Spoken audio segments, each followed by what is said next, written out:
1,00,000 మంది శివభక్తులతో కలిసి మహారుద్రాక్ష పూజలో పాల్గొనండి. వెంటనే కాల్ చేసి మీ పేరును నమోదు చేసుకోండి. నమస్తే శైలజ గారు. నమస్తే అండి. Thank you so much. మనం ఏమన్నా మొబైల్లో ఏమన్నా వీడియోస్ ఓపెన్ చేస్తే ఫస్ట్ కనిపించేది నిజంగా ఆడవాళ్ళ వీడియోలు కొన్ని దారుణంగా ఉంటున్నాయి. విచిత్రం ఏంటంటే చిన్న పిల్లల నుంచి వయసు అయిపోయిన 65 ఏళ్ళు 70 ఏళ్ళు ఆడవాళ్ళు కూడా చాలా దారుణంగా వీడియోస్ తీస్తూ ఉన్నారు.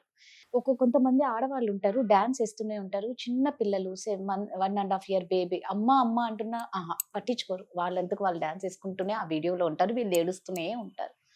కొంతమంది చెయ్యకూడని గత వీడియోలో మీరు చెప్పారు సంసారం గుట్టుగా ఉండాలి. ఇప్పుడు అలా లేదు, మొత్తం అన్ని వీడియోస్ ద్వారా మొత్తం బయటకు వచ్చేస్తూ ఉన్నాయి. సో ఆడవాళ్ళు ముఖ్యంగా ఎందుకు వీళ్ళు తక్కువ చేసుకుంటున్నారు? ఇదొక సైకలాజికల్ ఫ్యాక్ట్. ఏంటంటే వాళ్ళని వాళ్ళు ప్రూవ్ చేసుకోవాలి అనే దీంట్లో వీళ్ళు చేస్తున్నారు, వాళ్ళు చేస్తున్నారు, డబ్బు సంపాదిస్తున్నారు అందరూ, నేను ఇంట్లో కూర్చుని ఏం చేయగలను, ఓకే, ఇలాంటి దీంట్లో పడి నన్ను చూడాలి, you know the craving to be seen, నన్ను అందరూ చూడాలి, ఎప్రిషియేట్ చేయాలి. డీపీలు ఎందుకు పెట్టుకుంటారు? డీపీ లేకుండా ఎందుకు ఉండరు? ఇంతే.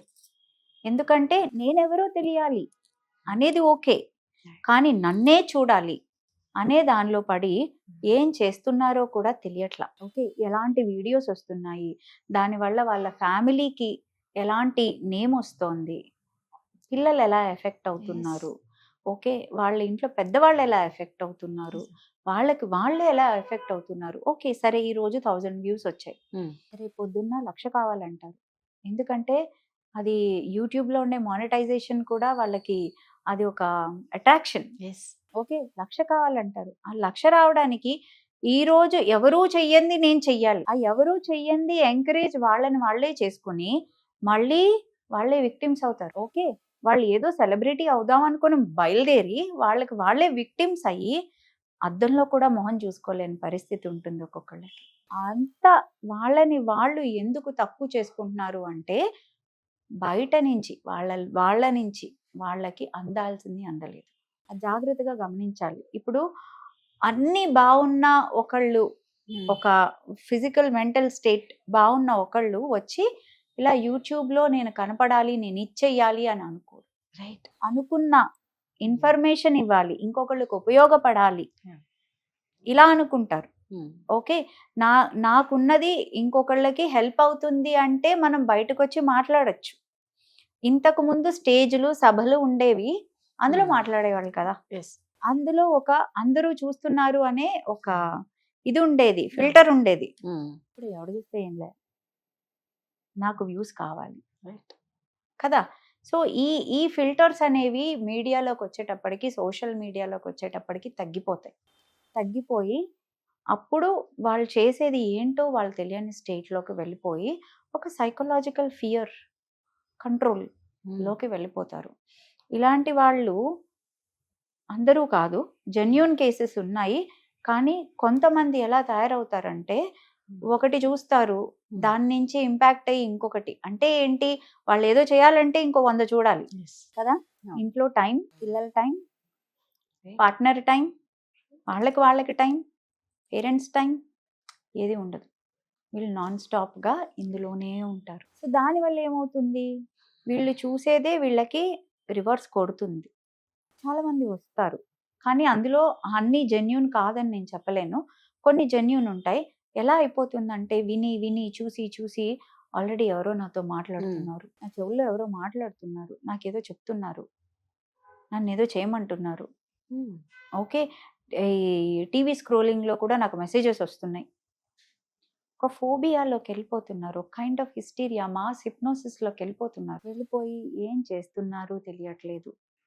ఎవరో ఏదో చెప్తున్నారంటారు, చెవుల్లో ఎవరో మాట్లాడుతున్నారంటారు, 2 వీధుల తర్వాత ఉన్నవి కూడా నాకు వినిపించేస్తున్నాయి అంటారు. యాక్చువల్గా చెప్పాలంటే దీన్ని క్లియర్ ఆడియన్స్ అంటారు.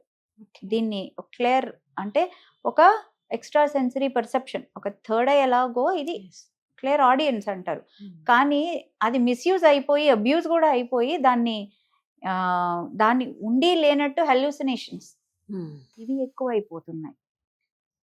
ఓకే, సో ముందు మనం టైం క్వాలిటీ టైం అంటే ఏంటి? మనకి ఎందుకు ఎక్కడ నుంచి ఏమి రావట్లేదు?